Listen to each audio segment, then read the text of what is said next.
The message crossed the stars for 47 years before it reached the Galactic Concord.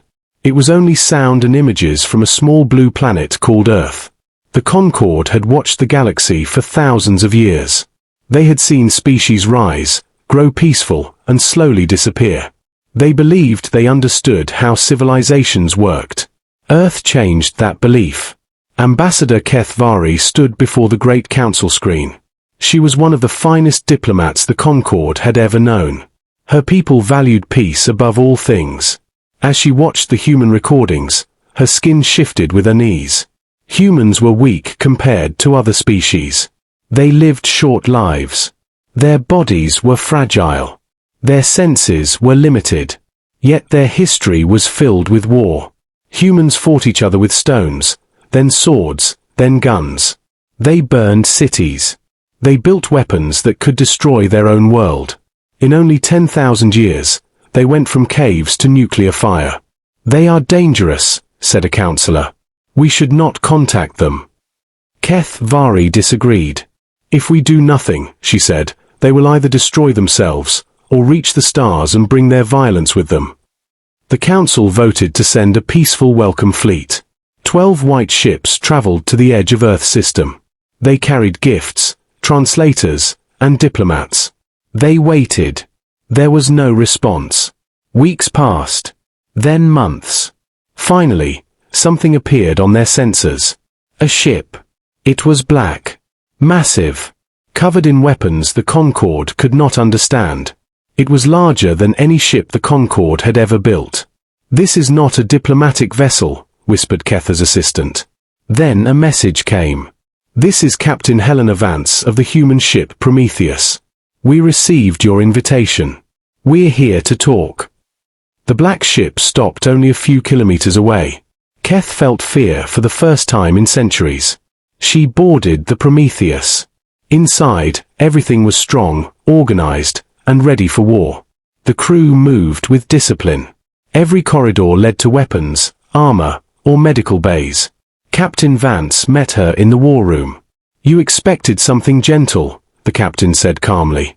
This is gentle, by human standards. Keth asked why they had come in a warship. Vance answered honestly. Because peace is not free, she said. Peace must be defended. She showed Keth star maps. The Concord was shrinking. Predators were attacking their borders. Diplomacy was failing. You talk, Vance said. They burn your worlds.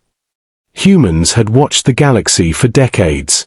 They had learned one thing. The Concord was dying. We do not enjoy war, Vance said. But we know how to fight. And we know when fighting is the only answer.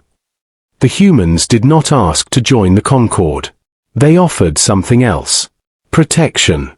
Soon after, the Concord faced proof. A peaceful world called Tethkai Prime was being destroyed by raiders. Millions would die. The Senate argued. They delayed. They followed protocol. Humans did not. The Prometheus and 2 sister ships attacked the raiders.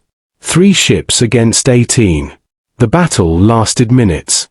Human weapons moved faster than thought. Enemy ships vanished in fire. The raiders surrendered. Tethkai Prime was saved. The galaxy watched in shock. Humans did not conquer.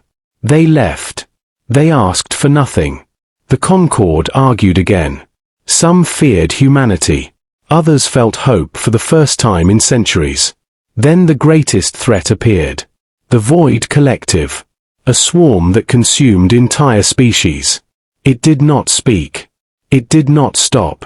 It had destroyed 17 civilizations. It was coming. The Concord had no answer.